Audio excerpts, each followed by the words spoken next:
Thank you. Please state your name and organization for the record and begin your testimony. Sure. My name is Ryan Ong, and I'm with the National Association of Manufacturers. And members of the Special 301 Subcommittee, thank you for the opportunity to testify today on behalf of the NAM and the more than 14,000 manufacturers, large and small, that we represent. Innovation and intellectual property are the backbone for the manufacturing industry, which is the bedrock for the American economy. In 2015, value added from IP was nearly 40% of total U.S. gross domestic product. And according to the latest data, the United States was responsible for 1/4 of all research and development conducted globally. So yes, this matters. America is a leader when it comes to innovation, but that also puts our businesses and ideas in the crosshairs of bad actors that would rather cheat than compete.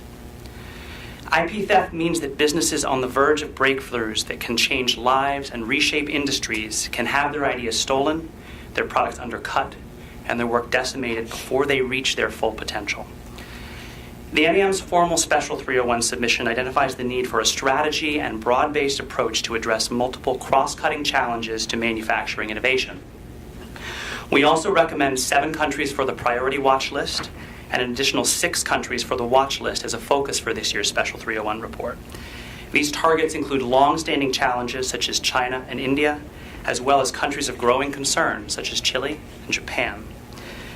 The NAM's written submission provides greater detail in these areas, but I'd like today to highlight 3 main threats facing manufacturers, intellectual property, and innovation around the world, and the global context that makes this a critical opportunity for setting new precedents moving forward.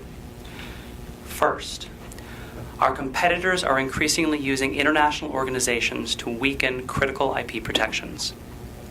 Reports and policy guidance coming out of organizations like the World Health Organization erroneously claim that IP is an inherent barrier to progress, overlooking the importance of innovation in finding powerful new solutions to global problems, and ignoring the actual barriers in health, energy, clean technologies, and other areas that prevent innovative products from getting into the hands of those who need them most.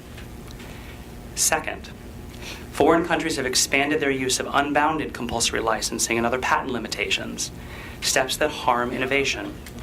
Compulsory licensing has an important role in cases of emergency that comply fully with international rules and agreements. But too often this power is being used by competitors as a protectionist tool to promote or protect local manufacturing in the long-term damage to U.S. interest. This is a growing concern globally, but has been particularly problematic over the last year in Latin America. Finally, rampant counterfeiting and piracy steals the successes of innovators large and small and undercuts manufacturers across industries. Manufacturers have long battled fake products sold in physical markets, but they face new challenges due to the explosion of fake products being sold online. A 2017 estimate by the Commission on the Theft of Intellectual Property showed that counterfeit and pirated goods cost the U.S. economy between $29 and $41 billion every year, and fake products can pose a direct risk to public health and the safety of consumers. These are only 3 of the leading challenges facing innovative manufacturers, but there are plenty more challenges to innovation that put manufacturers and jobs at risk. That's why the United States has spent decades building a strong domestic legal framework to protect and enforce manufacturers' IP, and why it has been a champion for stronger global protection and enforcement of IP rights. But we must do more. The Trump administration has shown a commitment to holding other countries accountable when they cheat and rebalancing trade with our foreign partners, and we commend them for that commitment. We must strategically use all appropriate tools, including Special 301 related tools such as country classifications, out-of-cycle reviews, and results-oriented action plans, but also other tools such as full implementation of legislative authorities to enforce IP. In addition, we must use this critical moment to set new precedents for IP protection. In bilateral and multilateral trade agreements, IP protection and enforcement should be an explicit priority. The U.S.-Mexico-Canada agreement, for example, includes best-in-class intellectual property rules to protect the full range of U.S. manufacturing inventions and innovations from foreign theft or misappropriation. As Congress moves to consider USMCA, and as the administration seeks new bilateral trade deals with the EU, UK, China, Japan, and others, we have an unparalleled opportunity to create a fairer and more enforceable system that protects IP and promotes American innovation. The NAM urges the agencies in this committee to seize this opportunity and create a fairer and more enforceable trade network that promotes American innovation. That starts with protecting the IP that is so critical to the growth and success of manufacturers large and small. Thank you again for this opportunity. Glad to take questions. Thank you. The first question comes from USTR. Thank you for your testimony. Your submission noted a trend in Latin America towards the issuance of compulsory licenses, or at least initial steps in that direction, and that these steps appear associated with price negotiations over patented drugs. Have any of your members indicated that they will revisit entering these markets in view of these developments? What steps has industry taken to communicate its concerns to the countries in this region, and what types of responses have those governments provided? Sure. Happy to answer this question and to provide follow-up information after additional conversations. But I will note for our innovative manufacturers, they look very, very carefully and closely at the business environment as they're considering trade, investment, and integration into other markets. And so the environment for protection of intellectual property has a direct impact on consideration for what they may do in that market. As a broad cross-cutting manufacturing association, we watch a variety of IP issues that impact a range of sectors. I will tell you from our broader membership that companies outside of the innovative pharmaceutical sector are also very closely watching events and actions in Latin America. We highlighted a couple of specific instances in our written submission that I won't go into now in Chile, in Colombia, and in other locations. I do know from our own conversations with members as well as our constituent associations that there have been active and robust efforts to engage local governments and local stakeholder groups, including business and other groups, to communicate the level of concern and try to find appropriate paths and ways forward, and to be able to communicate the long-term impact for those markets of taking and moving in a more anti-intellectual property direction. Those conversations are ongoing. Thank you. The next question is from the Department of Health and Human Services. In your submission, you assert that countries like South Africa and Indonesia are contributing to the problem of IP erosion in multilateral forums. Can you provide more specific information? How do you suggest using the Special 301 report to address your concerns related to what you describe as IP erosion in multilateral fora? Sure, and that's a good question because multilateral organizations themselves are not directly subject for the Special 301 within scope. These instances really pop into a variety of specific initiatives. Sort of the largest area that we've seen some of these particular discussions, as I mentioned before, is at the World Health Organization, where whether we talk about initiatives or language related to the UN High-Level Panel on Access to Medicines, discussions on the WHO roadmap on access to medicines and vaccines, or broader discussions related to compulsory license and balance of IP versus other provisions, countries like India, South Africa, Brazil, and others are frequently drivers for moving those conversations in a direction away from traditional IP rules and criteria and sort of in that particular direction. A couple of things that I would note. One, given sort of member state focus and member state driving on these issues, that opens up opportunities within the scope of the 301 and bilateral conversations and action plans that take place to be able to raise these concerns and hopefully find more constructive conversations to take place within these organizations for the U.S. to work with other member states on an individual basis. But the other element to this is awareness of the ways in which these conversations that may take place at, say, the World Health Organization directly impact regulatory regimes and regulatory frameworks in individual markets that may themselves be the subject of 301 investigation. And so understanding how a discussion on IP and access to medicines at the WHO may then directly port into and influence, say, compulsory licensing discussions in Latin America. Thank you for your testimony. Next, we have the National Academy of Legal Studies and Research Litigation Project.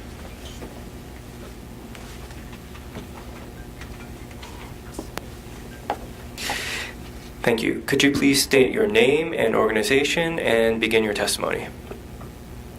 Dayar Singla for the NALSA Litigation Project. Good afternoon, members of the subcommittee.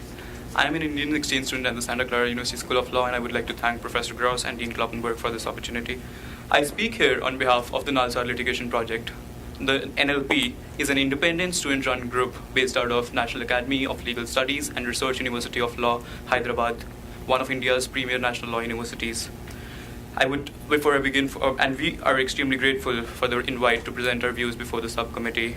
Before I proceed further, I would like to note that the views of NLP do not necessarily reflect those of Nalsar or of Vice Chancellor Nalsar. I shall be submitting before you on two areas of concern. Firstly, I note that the Indian government, over the course of last year, has taken various steps as well as policies which are pro-IPR, and on the basis of these, I recommend the removal of India from the priority watch list. Secondly, we submit the global trends regarding various governments mandating source code disclosure requirements. In regards to India, as per the 2018 301 report, it took note of concerns related to IP enforcement, protection mechanisms, online piracy, lack of camcording legislation, and India's IPR stance in the global fora. We have submitted, through a written statement, the positive steps that have been taken in regards to these issues. Firstly, I bring to your kind attention that the cover of protection under the IPR regime in India has increased over the last year.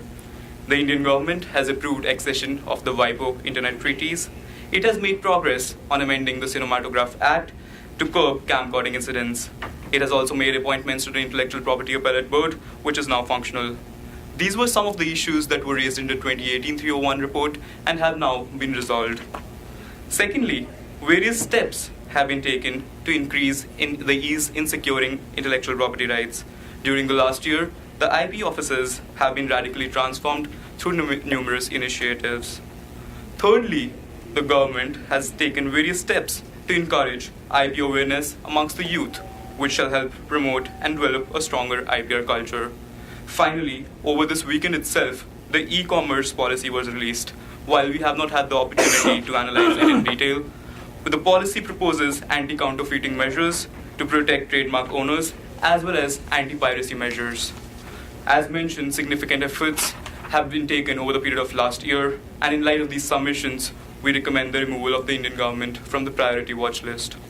Moving to the second issue, as has been consistently stated, the transfer of source code presents an untenable risk of theft and piracy. Yet some governments implement source code disclosure requirements as a minimum requirement for legal market entry. These requirements, therefore, prove as major disincentives for international trade. The broad policies of such countries can be placed on a spectrum, from states which require mandatory source code disclosure requirements for entry in the market. Secondly, the states which require source code disclosure for software procured by the public sector. Thirdly, states which prefer open source software over closed source software for the government procurements.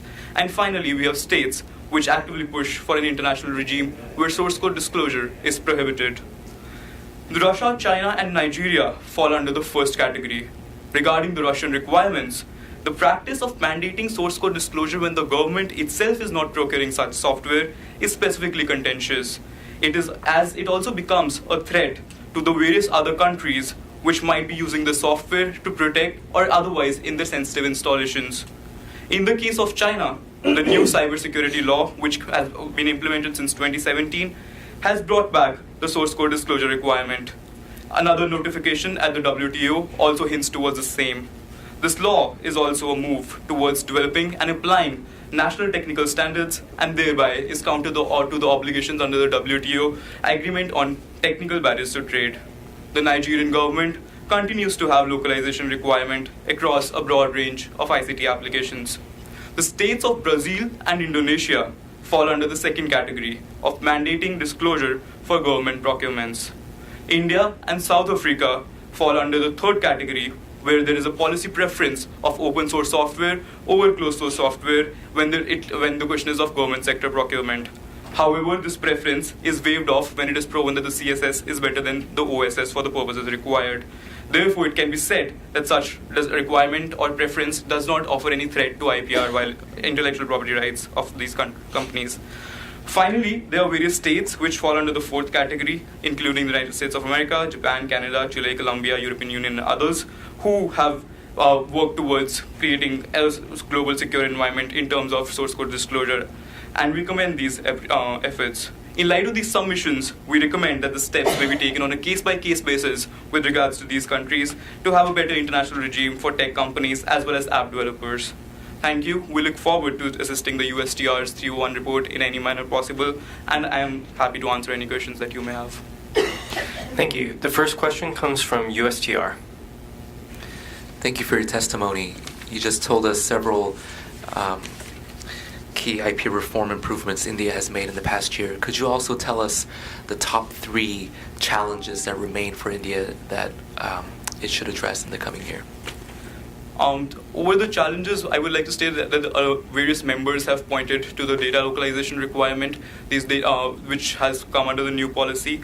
Secondly, the e-commerce marketplace, which was released just this week, it also mentions source code disclosure requirement. However, the source code disclosure requirement is very limited in nature. It is basically in terms of AI applications, as it mentions that a lot of decisions will be made through artificial intelligence, and when it comes to these, they might lead to violation of consumer interests, and therefore there might be a requirement for the source code, for looking at the source code, because as we've seen previously as well, artificial intelligence generally learns from the current conditions, which might not be perfect, and therefore there might be a requirement in terms of fundamental rights violations or privacy rights violation for the same. Data localization, your AI source code disclosure requirement, and thirdly, I think the delays in the USPTO in getting access to patents has been something that has been mentioned by various other organizations. Thank you. The next question is from the U.S. Patent and Trademark Office. Thank you. Could NALSAR comment on how it views longstanding IP challenges in India that are cited in past Special 301 reports? These include, quote, those which make it difficult for innovators to receive and maintain patents in India, particularly for pharmaceuticals, enforcement action and policies that are insufficient to curb the problem, copyright policies that do not properly incentivize the creation and commercialization of content, and an outdated and insufficient trade secret legal framework. End quote. While I will not comment on the basis of NALSAR, but on the behalf of NALSAR litigation project, with regards to patents in terms of and price control, I would like to bring your attention to the policy of Ministry of Chemicals and Fertilizers through order dated January 3, 2019, under which patented new drugs and orphan drugs have been exempted from price control for a period of 5 years from the date of their commencement of commercial marketing. This allows for another exception, which will make Indian market attractive to multinational pharmaceutical companies and encourage them to introduce new drugs into India. This also removes the localization requirement in regards to this. Was there a second part to this question?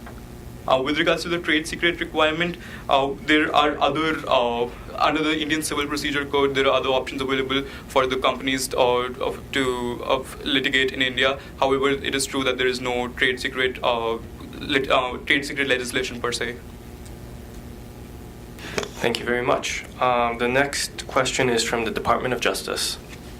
Hi, thank you. Thank you for flying out from California for this, and appreciate your testimony. Your submission and your excuse me. Your submission and your testimony today describes a number of steps that India has taken to create a friendly domestic environment for IP-intensive industries. However, other submissions and other testimony earlier today describes India as advocating for the erosion of intellectual property rights in multilateral fora. Where do you see the disconnect, the inconsistency between them? What we do mention is that till 2018, the USTR has always been putting India on priority watch list, and that is, of course, because of various reasons that that the USTR has mentioned in its reports consistently.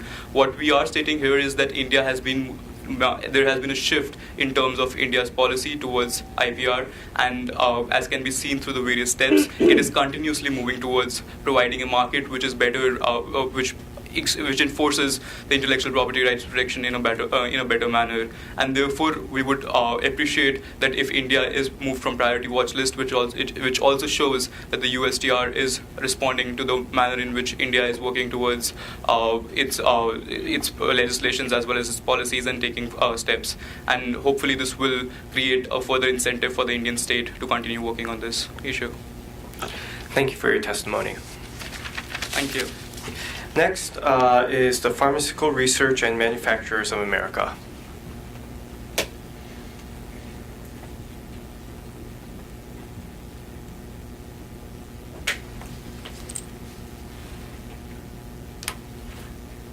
Thank you. Please state your name and organization for the record and begin your testimony. Thank you very much. I'm Chris Moore with the Pharmaceutical Research and Manufacturers of America.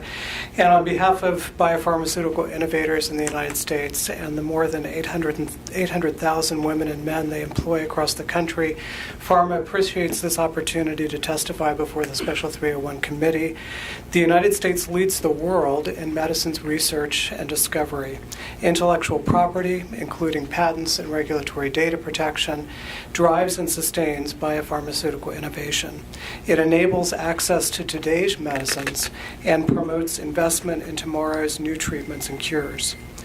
Where markets are open and intellectual property is protected and enforced, Pharma members have the predictability and certainty necessary to research, develop, and deliver new medicines for patients who need them. But today, innovators face tremendous challenges in major overseas markets that threaten medical advances and put American jobs and exports at risk. Special 301 gives the administration a powerful tool to identify and address severe and pressing barriers abroad and to level the playing field. Special 301 is not only about promoting adequate and effective intellectual property protection overseas, it is also about ensuring that our trading partners provide fair market access for American inventions and that they appropriately value new advances. We urge the administration to use Special 301 to address damaging market access barriers in Japan, Canada, and Korea that threaten significant harm to U.S. exports, often through practices that discriminate against American innovators. New policies in Japan use biased criteria that would allow local companies to get a competitive advantage and would discourage the launch of competing products. Proposed changes to Canada's pricing policies are aimed solely at patented medicines and would undervalue U.S. innovations. In Canada and Korea, American innovators also face a range of intellectual property challenges, including inadequate patent term restoration. For these reasons and others, we ask that Japan, Canada, and Korea be named priority foreign countries. Pharma's submission also identifies top intellectual property barriers and threats abroad that require urgent action. In many cases, these threats are driven by or actively supported by multilateral organizations. Last year, for example, Malaysia issued a compulsory license for an innovative medicine, a move that was not designed to address an urgent public health challenge, but rather to facilitate the local development of a competing combination product. Final regulations Indonesia issued in late December without any public consultation similarly transform compulsory licensing into an industrial policy tool. Patented products that are not manufactured in Indonesia can be compulsory licensed. Contrary to its own procedures, the Colombian government accepted a petition for review in December of 2017 that could result in the compulsory licensing of patents protecting an entire class of innovative medicines. In Chile, an innovative medicine developed in the United States is already at risk of compulsory licensing, and now Chilean lawmakers are considering legislation that would grant the health ministry extraordinary new powers to force compulsory license decisions on the vaguest of grounds. For these reasons, we ask that Malaysia be named a priority foreign country and that Indonesia, Chile, and Colombia be placed on the priority watch list. Unfortunately, Pharma members are also facing growing intellectual property barriers and threats in advanced economies, including the European Union, Saudi Arabia, and the United Arab Emirates. Despite its role in medical research, the EU is days away from action that would undermine innovation by allowing local companies to make copies of patented medicines during the period of supplemental protection for export or stockpiling. Pharma asks that Saudi Arabia be placed on the priority watch list and that the European Union and the UAE at least be included on the watch list. We urge USTR to use all available tools and leverage to address these and other challenges outlined in our submission. We particularly urge USTR and other federal agencies to address market access and intellectual property barriers in countries that are current and prospective U.S. trade agreement partners or that are beneficiaries of the U.S. GSP program.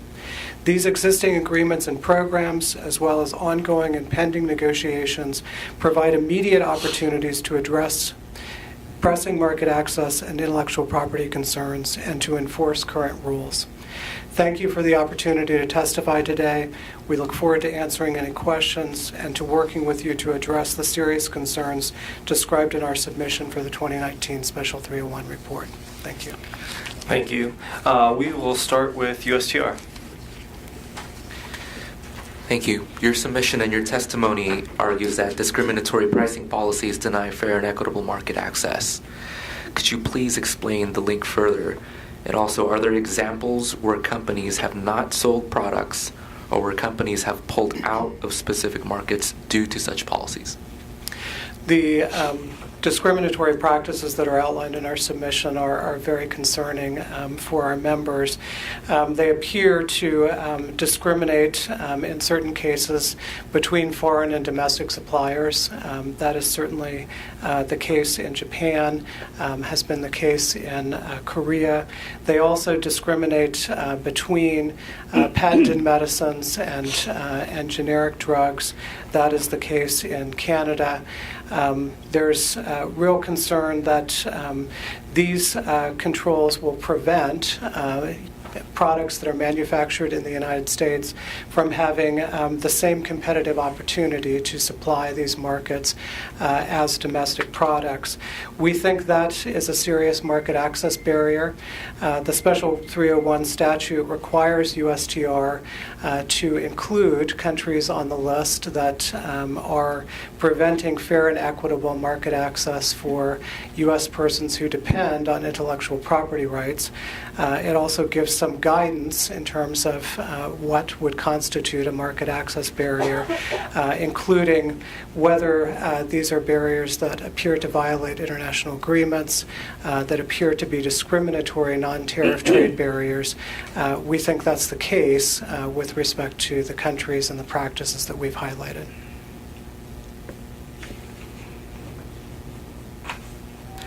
Thank you for that answer. Going back to the last part of my question, if possible, could you please give us some concrete examples of where your member companies have pulled out of specific countries due to such pricing policies?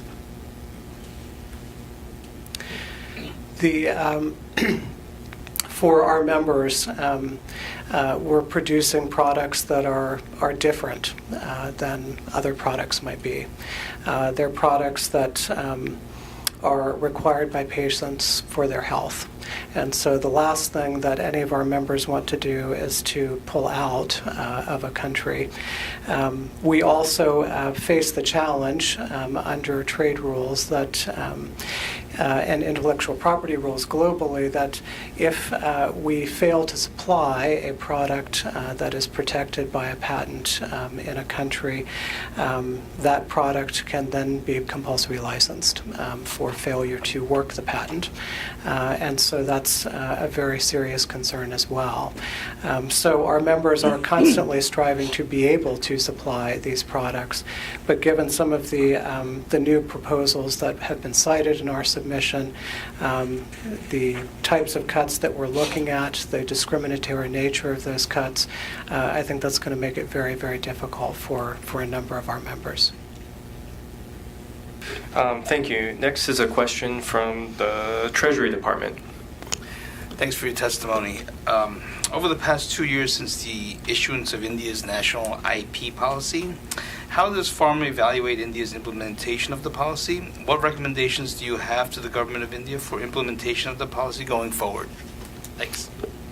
Well, we have been in many discussions with the Indian government. It's always our goal to try to engage constructively with governments around opportunities to create the right environment for biopharmaceutical innovation in their countries. And some of the challenges that our industry continues to face in the Indian market make that very difficult. The inability to maintain and enforce patents that we have in that country because of challenges with the enforcement procedures.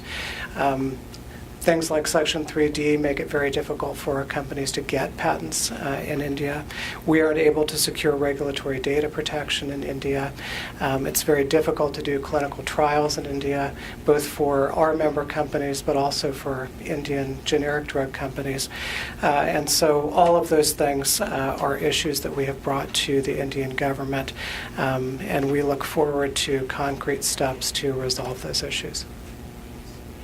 Thank you very much for your testimony. Next is Public Citizen.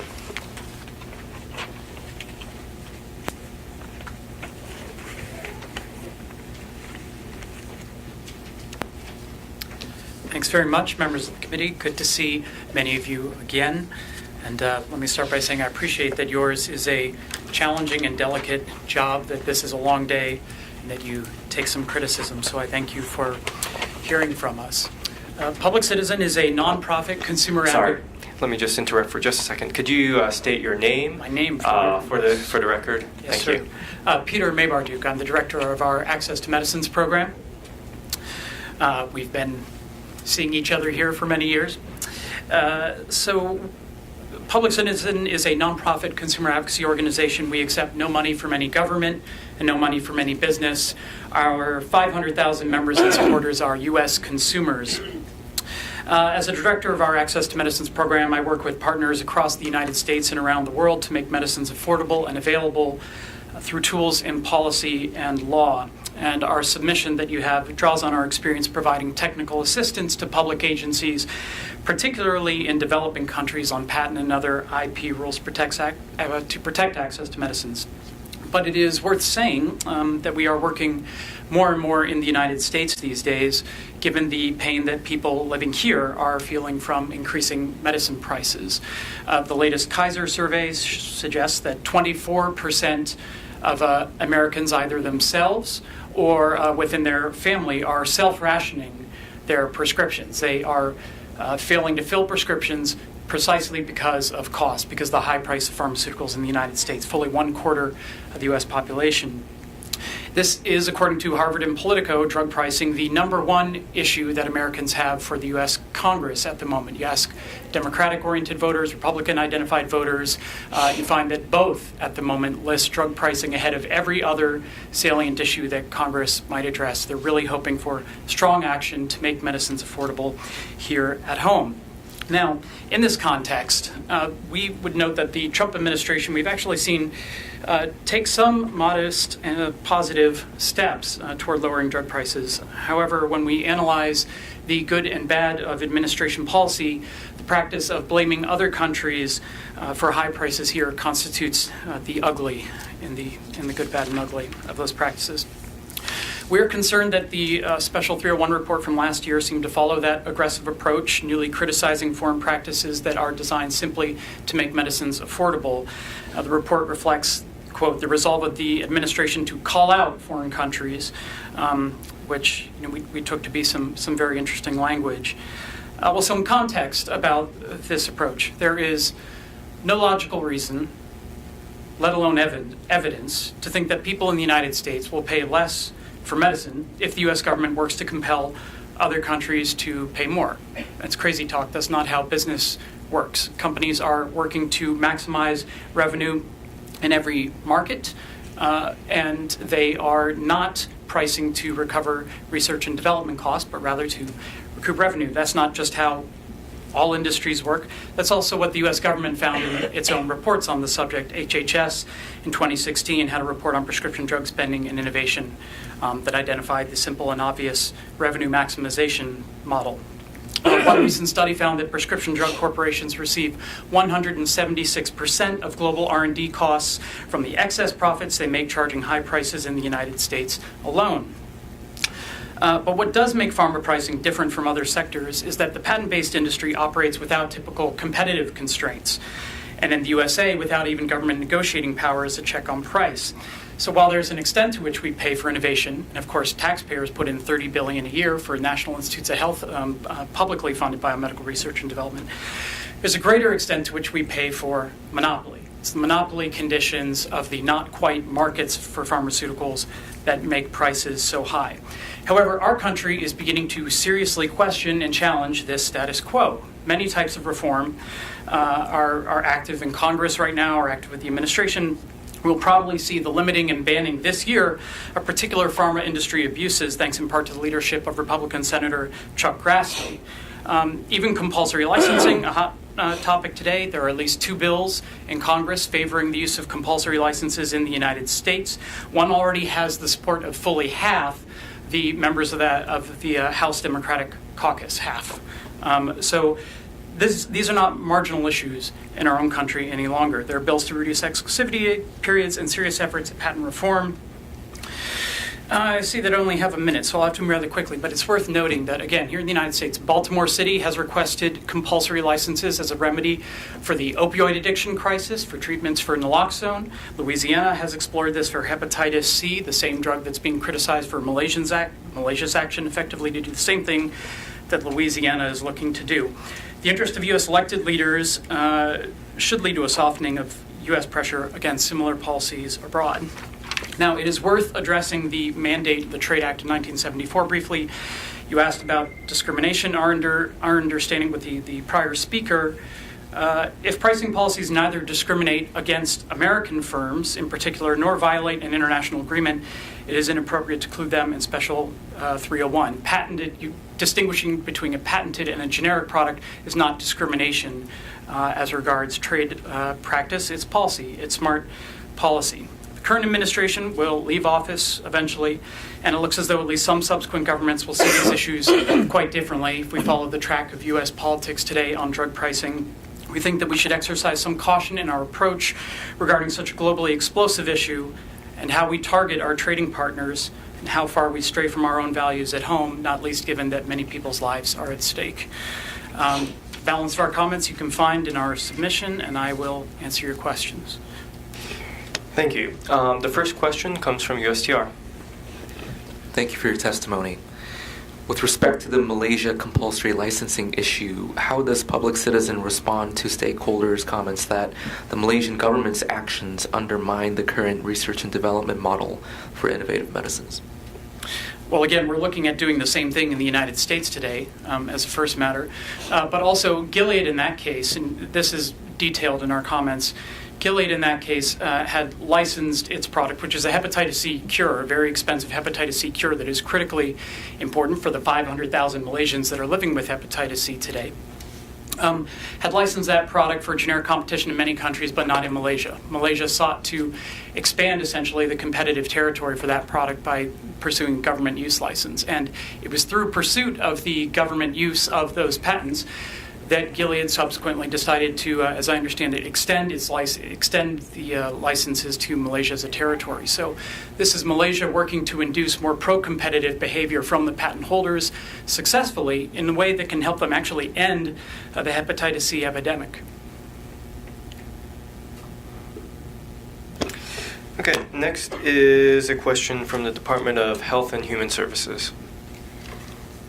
Your submission suggests that the Special 301 report should not criticize countries for lack of transparency or due process unless such criticism clearly articulates the alleged violation of a TRIPS standard. Is TRIPS the only standard that should apply, or would you consider them to fall within the market access prong of the report's legislative mandate if the policies cause disproportionate harm to foreign companies? Well, I think that the standards, so the Trade Act states for IP provisions that violate provisions of international law or international agreements, which both the U.S. and foreign country are parties. So a trade agreement standard would also apply. A NAFTA standard would seemingly also apply, or constitute discriminatory non-tariff trade barriers. So I think our standard there, again, it's not discrimination to distinguish between patented or generic products. It's good policy. You should distinguish among price and cost. It's also not entirely clear to me whether it's merely a matter of foreign firms versus domestic, though I'd be interested to converse on that, as opposed to American firms in particular. But I think we have to look at where where there's an overlay of coincidence, if the distinction that's being drawn is the patent, that's not discrimination. That is policy. Sorry, does that answer your question? I think that gets to most of it. Thank you. We have a final question from the State Department. This question relates to your comments regarding pricing. Your submission mentioned that, quote, there's no evidence to suggest that high prices for innovative medicines are rooted in high research and development costs that the rest of the world does not sufficiently support, end quote. However, the study cited in your submission in support of this statement instead seems to suggest that higher prices paid by U.S. patents, taxpayers, and businesses subsidize pharmaceutical R&D for the rest of the world. Could you clarify how Public Citizen views this? Americans pay outrageous prices for pharmaceuticals, higher than just about every country in the world. However, most other countries pay prices that are far too high also. So the premium pricing that people living in the United States are paying is going to the industry, but is not necessarily going directly to R&D costs, because prices aren't coming from R&D costs. Prices are coming from revenue maximization under conditions where you have a monopoly on an essential product. The government isn't sitting down to negotiate with you, and there are no disciplines on price. You charge whatever you can. They are not tied to R&D costs. It's not to say that R&D is not expensive, and we fully support a broad range of policies to drive R&D toward the medical needs that people have. But there isn't a direct nexus between what the price of a product is and what the investment that went in that product may be. And if we try and change pricing abroad, it will have zero effect on pricing for Americans, because we'll still see revenue maximization in all markets. Thank you for your testimony. Thank you. If I may just really briefly, I understand that one of the questions today has been, what would we like to see U.S. Charter do, or what do we see as sort of the appropriate range of the report? And I think it is worth just saying really briefly that there are criminal defenses to find other trips, willful trademark counterfeiting, copyright piracy. And so we do have an opportunity for post-hearing submissions from people who testified. So that may be an area that you pursue for any sort of post-hearing filings. Very good. Thank you.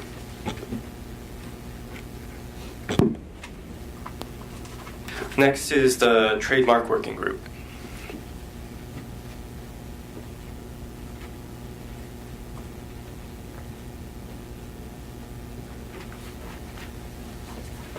Good afternoon. I'm Paul Kilmer, appearing on behalf of the Trademark Working Group. Thank you for this opportunity again to address trademark issues that affect U.S. Brand owners.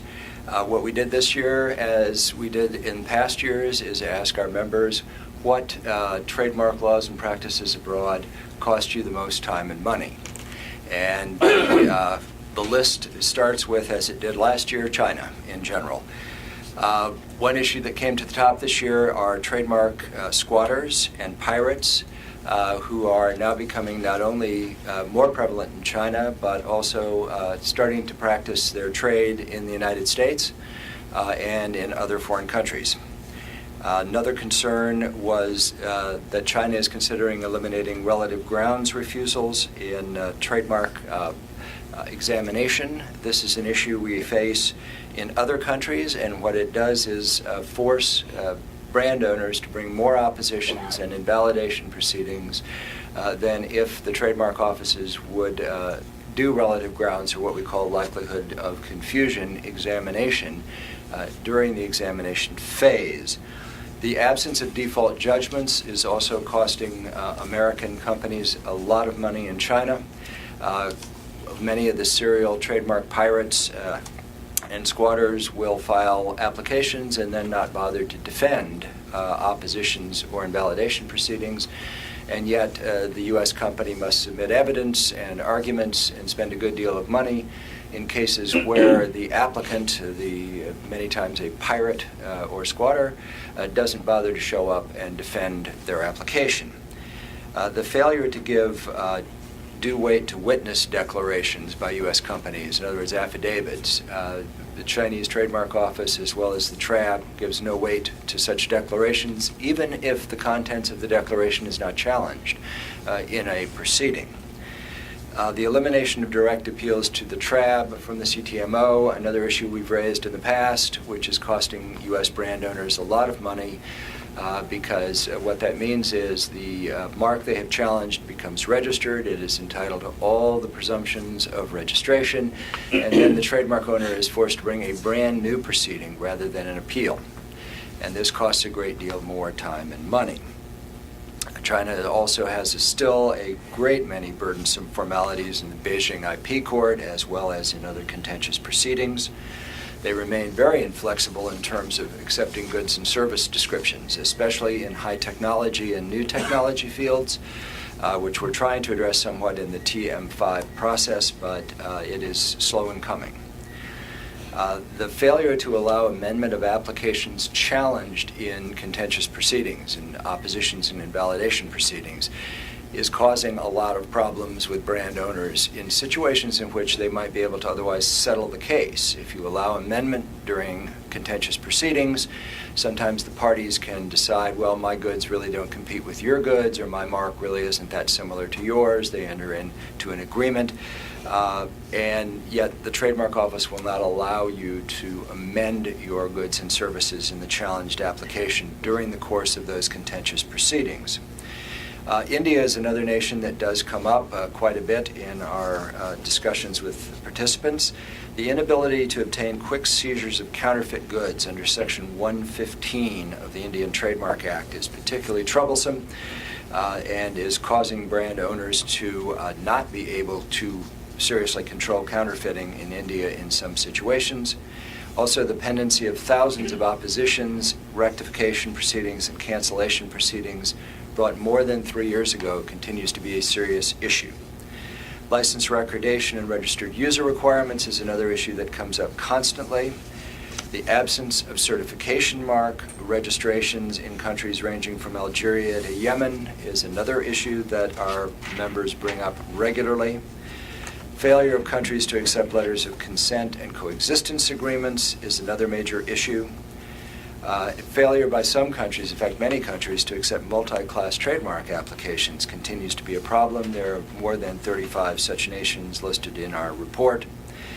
There are many more issues listed in our submission, including failure to recognize letters of protest, nations that do not recognize the doctrine of excusable non-use to maintain trademark registrations, and many more. Thank you for your time. I would enjoy hearing your questions. Thank you very much. The first question is from USTR. Thank you. Your submission highlights certain trademark laws or practices in Central Asia which may merit special attention. Is there a particular law or practice which your members consistently highlight as particularly problematic in the region as a whole?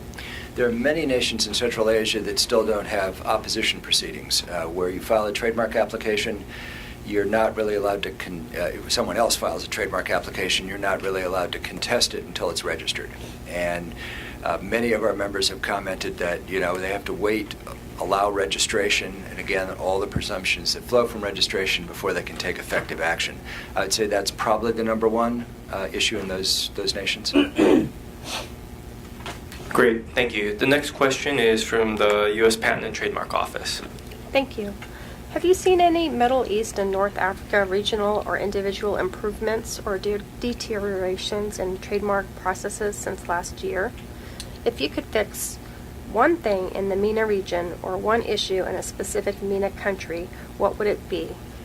And what is the one complaint you hear most regarding trademark processes in the MENA region? Yeah, the legalization requirement is one that affects many nations in the MENA area. Some even have what they call super legalization. After you go through the whole process of legalizing documents in the United States, then you need to go to that nation and within the nation legalize again.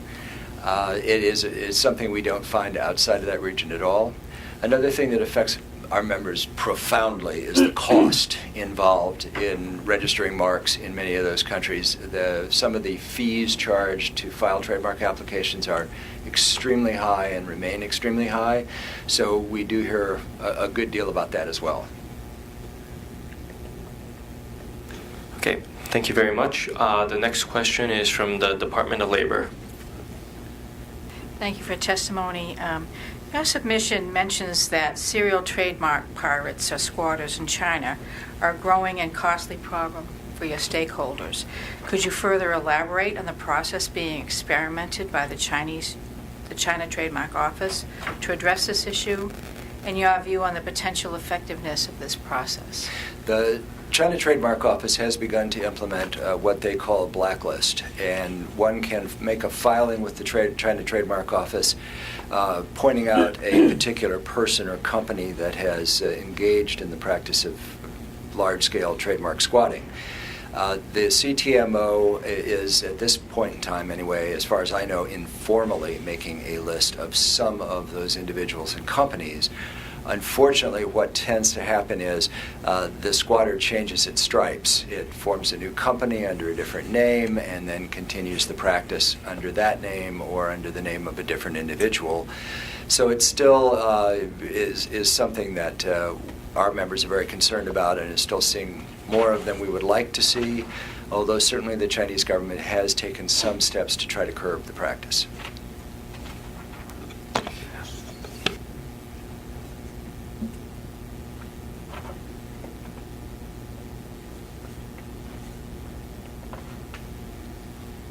All right.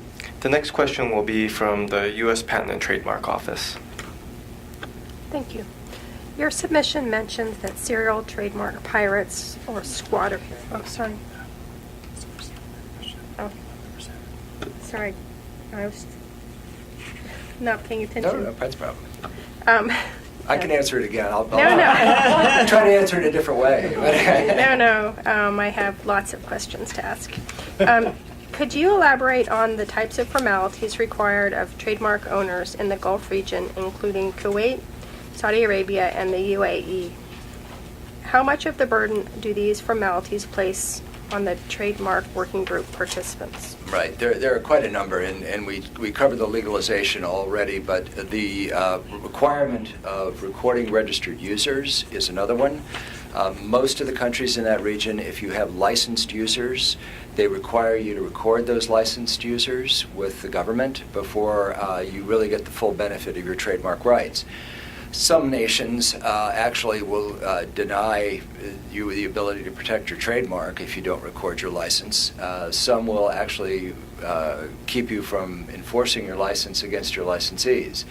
So it's a very tricky thing. A lot of U.S. companies, frankly, are not aware of some of those requirements or the impact if they fail to record their license agreements. Thank you very much for your testimony. Thank you. Thanks. Next is the U.S. Chamber of Commerce.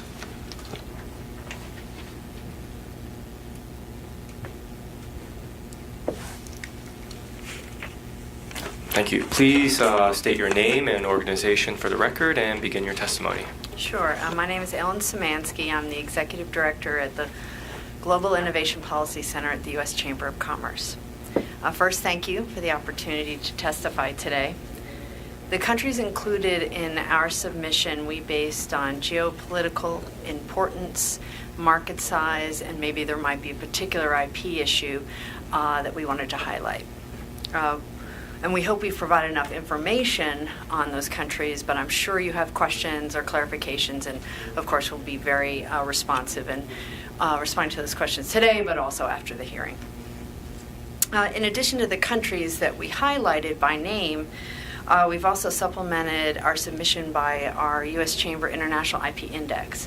And it's a scorecard that looks at the 50 economies around the world, which is about 90% of GDP, and takes a look at their IP system. So hopefully that can be informative to you.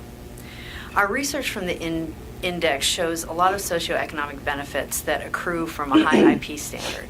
And just to highlight a few, if you have a high standard IP system, you're 53% more likely to experience increased R&D investment in your economy, 55% more likely to adopt new technology, and 30% more likely to get your innovations funded. In today's knowledge-based economy, IP is critical. Some of our countries' largest trading partners have taken small steps in the right direction. And I'd like to point to India, for example. It's introduced reforms to align its IP environment with the international system, and it's addressing its patent backlog. Recognizing this potential, we partnered with the U.S. India Business Council and the India Federation of Indian Chambers of Commerce and Industry to launch the first ever Track 1.5 U.S.-India IP dialogue. And we thank the U.S. PTO and the rest of the U.S. government for their support in that initiative. Despite positive developments we've seen around the world, the challenges for IP owners abroad remain. Lack of enforcement to protect copyright right holders, misapplication of competition policy, price controls, compulsory licenses, undermining the IP protections through multilateral organizations is examples of some of those issues. For example, the Chilean Congress is considering a bill that would amend the grounds for compulsory licensing, setting a troubling precedent. All of these types of undermining of the IP system end up favoring domestic commercial interests at the expense of innovators, creators, and consumers around the world. But I'd like to end on a positive note. The USMCA and the forthcoming FTAs provide an opportunity to strengthen IP protection. To illustrate the strengths of the IP chapter of the new NAFTA, GIPC benchmarked it against the IP standards in our index. The research revealed that the original NAFTA scored a mere 48% on our index, but USMCA will score 80%. We commend the negotiation team on the completion of USMCA, and we're working hard to educate members of Congress on the benefits of the agreement. Thank you very much. Thank you. We'll begin questions with USTR. Thank you. Your submission states that several developing countries, quote, continue to take steps in the wrong direction, end quote, including Malaysia. What specific problematic steps has Malaysia taken, and with respect to the Malaysian compulsory licensing issue included in your submission, what are your views and what steps should Malaysia take to resolve them? That is the main issue in Malaysia. I think our submission goes into a number of other areas, but certainly the compulsory license in Malaysia is very troubling. So I think that there's been a number of questions on Malaysia and on compulsory licensing themselves and on price controls and many of those types of steps that are undermining the IP system. I want to make one additional point beyond, I think, what some of my colleagues have made. If you look at what happened in Europe as an example of what happened when they started price controls, before price controls in Europe, they invested 24% more in R&D investment in IP. After price controls, they invest 40% less. So we need to protect intellectual property here in the United States and abroad because we have to create that pipeline and secure that pipeline of new medicines so we can address some of the challenges in our healthcare system. Thank you. The next question is from the U.S. Patent and Trademark Office. Thank you. IIPA's submission characterizes South Africa's recent policy actions on intellectual property reform as potentially undermining the modern marketplace by failing to establish a clear legal framework, while at the same time, South Africa's score on the U.S. Chamber's IP index improved marginally. Why is that? We absolutely agree with the assessment from IIPA, first of all. And our submission does go through the IP policy and some of the troubling aspects of it. And we've spent a lot of time in South Africa talking to the government about that. So I want to say we are definitely agree with that statement. As far as the index goes, we added a number of criteria in the index, and South Africa did well on some of those indicators. The index is ranked on 45 indicators that are all measured equally. They all have the same points in the index. So as a result, you might have something that's very troubling, but it's only going to reduce a country's score marginally. And the same they may have taken a huge step in, let's say, the areas of trademark, but that's only going to increase their score marginally. So that's why sometimes, there may be great uproar on a policy in a particular country, but it's really only a marginal difference on our index. Okay, thank you. The next question is from the International Trade Administration of the Commerce Department. Thank you. In your submission, you stated that Japan's new health technology assessment system is cause for alarm because, and I quote, since it has the potential to significantly undervalue the principle of fair value for innovation, end quote, and that's from page 64. Could you please elaborate on this new system and how it would impair the efficacy of Japan's system? Sure. I probably don't know the system as well as some of my colleagues, so I would like to take the opportunity to give you additional information after the hearing. But what I would say relating to Japan's system and many others, we have to understand that innovation is not an aha moment and then we have a new product. There's a lot of investment that goes into it, high risk investment.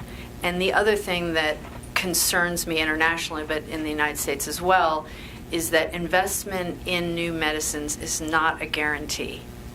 It's not a guarantee that that investment will go into medicines, and it's not a guarantee that that investment will go into your invention. You have to create a stable and predictable IP system that's going to attract it. And so there are a number of highly developed countries that we find are implementing policies that are really going to have an effect on the innovative pipeline of medicines. So Japan, Canada, a number of others. Thank you. And we have time for one more question from the Department of Agriculture. Thank you for your submission and your comments so far.